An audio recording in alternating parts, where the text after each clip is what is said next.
Welcome to yet another unboxing video here on my channel. This is Andy in Singapore. We have a very new Seiko model here, and this watch is freshly on loan from our boutique. I think the watch just arrived a few hours back and I've just collected this watch from Eric. Thank you very much, our boutique, for so generously loaning me all the watches for my video reviews. So this watch, I think it was launched a couple of months back.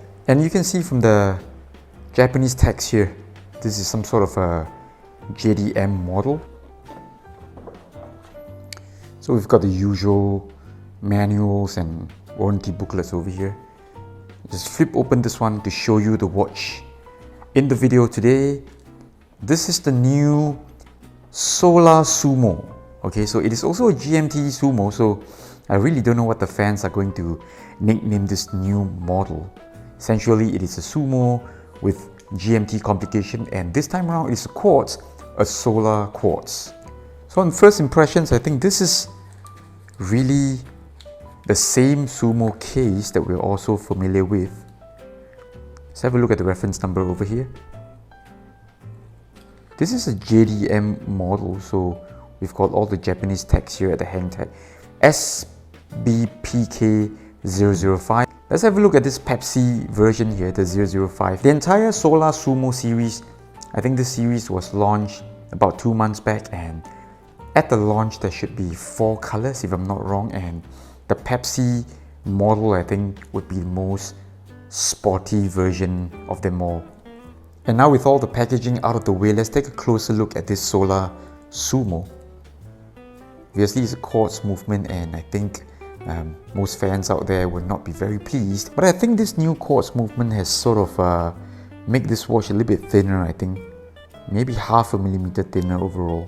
I've just removed the case back sticker as well as the protective film, and this dial here does have a wave texture going on, and I think there's some changes to this overall dial design here. If I'm not wrong, the markers here are a little bit smaller, and they've added the 24-hour marker in between the round markers, and of course we've got the Extra Gmt Hand here. So most Seiko fans out there will definitely be unfamiliar with this taking seconds hand on a Sumo. For me, I don't think this is a problem. I'm a newfound fan of quartz movements.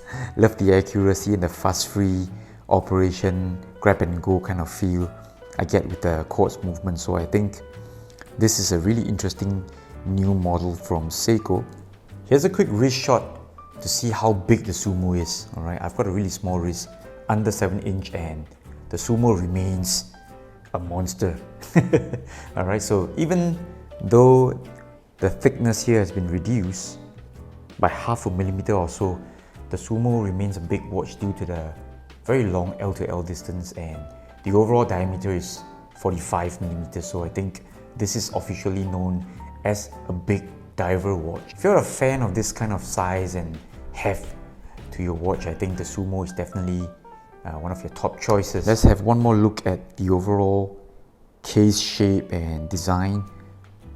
I think it is safe to say that this one is exactly the same case as the automatic 6R movement Sumo.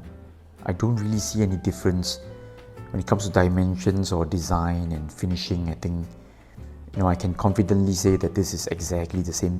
Do stay tuned for a full-length review on the GMT Solar Sumo.